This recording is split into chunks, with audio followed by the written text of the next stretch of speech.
Baik Gereja Syriak Ortodoks maupun Gereja Katolik Roma sama-sama menghormati Rasul Petrus sebagai tokoh terkemuka. Gereja Katolik mengakui dia sebagai uskup atau paus pertama Roma, dan Gereja Syriak Ortodoks mengakui sebagai Patriark Antiokhia sebagai penerusnya. Tradisi Syriak Ortodoks mengakui Rasul Petrus sebagai pemimpin para rasul. Dalam bahasa Aramaik disebut Risho, Diselihe, dan mengakui kedudukannya yang terhormat, meskipun bukan sebagai orang yang memiliki wewenang atas para rasul lainnya. Perspektif Syriak Ortodoks.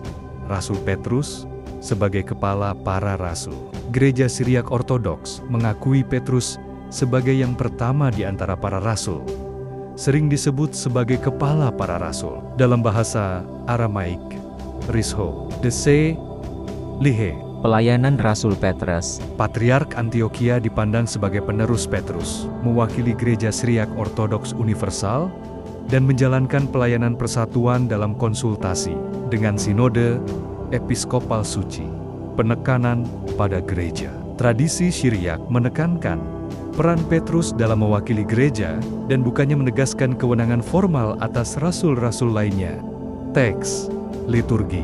Teks Petrus dari Injil dan bagian perjanjian baru lainnya sering disertakan dalam doa dan hemna yang menyoroti pentingnya Petrus.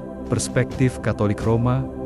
Keutamaan Petrus. Gereja Katolik mengakui Petrus sebagai paus pertama dan meyakini bahwa ia diberi wewenang khusus oleh Yesus untuk menjadi batu karang yang di atasnya gereja akan dibangun.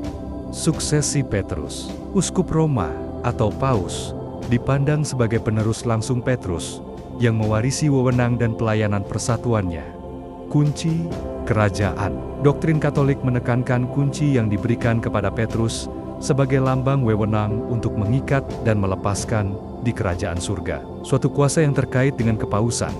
Representasi yang terlihat. Paus dipandang sebagai representasi nyata Kristus dan gereja yang menjalankan pelayanan Petrus pada tingkat universal.